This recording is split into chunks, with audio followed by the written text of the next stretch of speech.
All right, let's get right into it. For billions of people, the story of Jesus is probably one of the most familiar stories ever told. But what if a huge part of that story, his actual profession, has been kind of misunderstood? Today, we're going to explore a really compelling case that reframes Jesus not just as a figure of faith, but as a master scholar. You know, when we picture Jesus, the image that pops into most of our heads is that of a simple craftsman, right? A humble carpenter from a small town. And that idea has shaped art, culture, and our personal beliefs for centuries. It's the picture most of us start with. But here's where things get really interesting.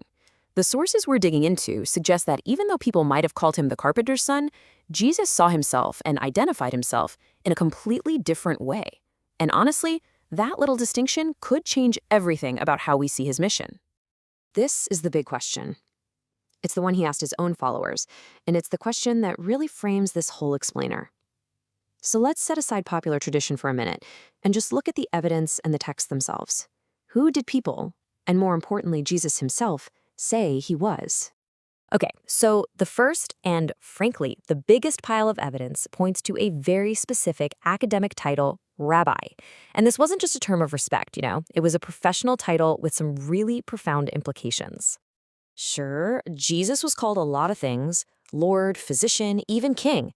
But one title shows up again and again with overwhelming frequency.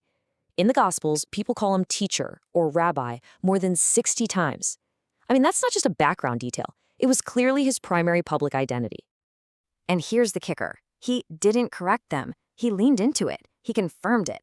This wasn't just some label that people slapped on him. He directly affirmed it was his identity and his role. He basically says, yep, that's exactly who I am. So what did it actually mean to be a rabbi back then? Well, it was a lot more than just being a wise person. A rabbi was a doctor of the law, a highly trained expert in scripture and legal interpretation. These were the intellectual and spiritual heavy hitters, the only ones qualified to teach in the most important centers of Jewish life. And if you look at what he did, it all lines up perfectly. He wasn't just some wandering preacher. He was operating inside the established academic and legal systems of his time. He taught in official places, he got into these high-level debates with the top scholars of the day, and people even came to him to judge complicated legal cases. These are all the hallmarks of a recognized master teacher. But get this, the evidence isn't just from the Bible. Flavius Josephus, who was a respected Jewish historian writing around that same time, he independently described Jesus as a wise man and, crucially, a teacher. This kind of external proof is huge.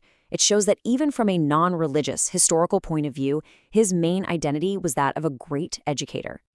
Now, seeing him as a master rabbi has another massive implication. It means his followers weren't just a casual audience. No, they were students. Students enrolled in what sounds like a pretty demanding full-time school. Which leads to the next logical question, right? If he's a rabbi of this stature, he would have had some kind of structured program. So what did that school actually look like for his disciples? The answer shows an absolutely incredible level of commitment. Jesus himself used this amazing analogy of building a tower. The source material we're looking at suggests this isn't about a literal tower, but about building a mental tower of biblical knowledge. Becoming like the teacher was this huge project that required you to really sit down and count the cost.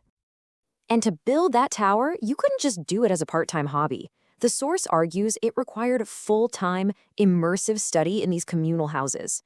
You have to remember, the scriptures were in Hebrew, but most people spoke Aramaic. Mastering the texts was like a modern student trying to learn a really difficult ancient language. It demanded your total dedication. So the path of a disciple was, well, it was radical. It meant leaving your job, your family, all your possessions, to enter this structured, communal life focused on one single goal, intensive study, all with the ultimate aim of becoming a teacher yourself. Now, you might be thinking, whoa, this whole communal living and full-time study thing, it sounds a bit like a monastery. Was there anything like that around back then? And the answer is a big yes. The parallels are actually pretty striking. Let's take a look at a group called the Essenes. I mean, just look at this comparison side by side. The things described for Jesus' followers in the Gospels, holding property together, selling everything to join, living in these dedicated houses, it almost perfectly mirrors the documented lifestyle of the Essenes. The historian Josephus described them in a way that gives us a clear historical model for the kind of community Jesus was building. It's wild. And this connection offers a totally fascinating new way to look at one of Jesus's most famous commands. See, the Essenes were known to call themselves the poor. So when Jesus tells a rich man to sell everything and give to the poor, was he talking about general charity? Or was he actually directing him to invest his wealth into this very specific, full-time educational movement? It's a really thought-provoking idea. Okay, so we've laid out the whole case, but why does any of this matter? Why is this shift in thinking from carpenter to master teacher so important? What's really at stake here? Well, it matters because the way we identify the teacher defines the path of the student. How we answer that question, who do you say I am? It sets the entire course for our own efforts to follow that example. It's like setting the destination for our journey. And this presents two very, very different paths. If Jesus is mainly a carpenter, then the path to follow is one of humility, manual labor, and simple good works. Nothing wrong with that. But if he is a master rabbi, then the path becomes one of rigorous study, intellectual engagement, and a deep, scholarly pursuit of understanding. As the source material so powerfully puts it, our core idea of who Jesus was acts like the rudder for our ship.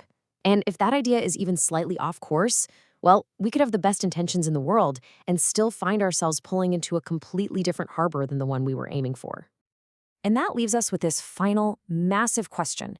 If his central mission really was to teach, and a disciple's main job is to learn, then what does it truly mean to be a student of this rabbi here in the 21st century? Now that is a thought worth exploring.